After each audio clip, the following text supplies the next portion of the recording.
the Cleveland Clinic's 2019 Heart Health Survey, even though a vast majority of Americans understand the connection between a healthy heart and maintaining a healthy weight, and 3/4 agree that improving their heart health is a major motivator in wanting to lose weight, they aren't doing enough about it. Instead of taking responsibility, the majority of Americans surveyed complained that their metabolism is working against them. But is it? Director of the Cleveland Clinic's Women's Cardiovascular Center, Leslie Chow, joins us today with more. Doctor, thanks for being here. We talked about the Cleveland Clinic's Heart Health Survey and that Americans understand the connection between a healthy heart and maintaining a healthy weight, but they aren't doing enough. So why do you think that is? I mean, I think it's a very complex issue. You know, we lead an incredibly busy life. We are inundated with, I think, information. Sometimes they're misleading, sometimes they're just false.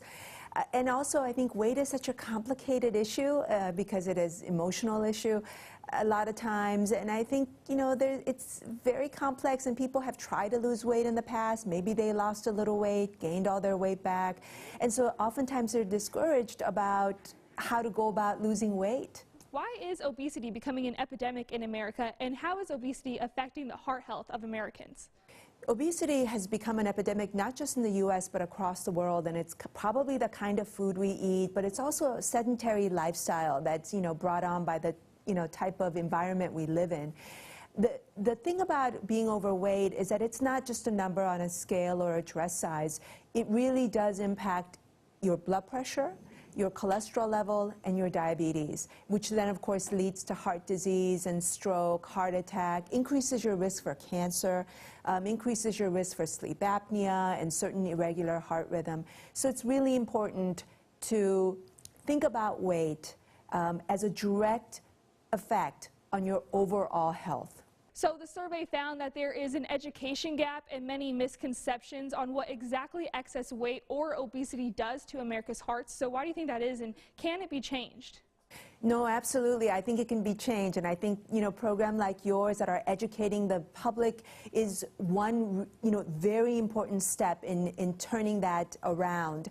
I think the key primary message is that weight is something, you know, it's more than just a number, and it's something that can really have a dramatic impact on your longevity. And by talking to your physicians, being on a diet, a nutritional program, not just a diet, but a nutritional program that you can do forever, as well as an exercise program, can really dramatically impact your longevity. And, you know, I think the one important message out there is that you have to talk to your doctors about what's sustainable, what's doable, what fits into your lifestyle. So what is that first step that patients should take when starting a weight loss program? So I think the first step is to talk to your doctor. I think that's very important. I think also to assess your risk factor. They don't have to lose 100 pounds. You know, people think that they have to lose all this weight, get down to their weight when they were 18 to make an impact. They don't. 5% of their weight loss is really what we're talking about to make an impact on their risk factor.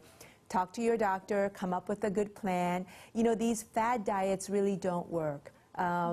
Sustainable weight loss is done through a good nutritional plan you can do, you know, for the rest of your life. There are some free websites out there, like the Cleveland Clinic website, that gives a wealth of information about diet and exercise. Well, very good, Doctor. We'll make sure to check out that website. Thank you so much for this important info. Thank you for having me. Coming up next, Arena Cross is in town with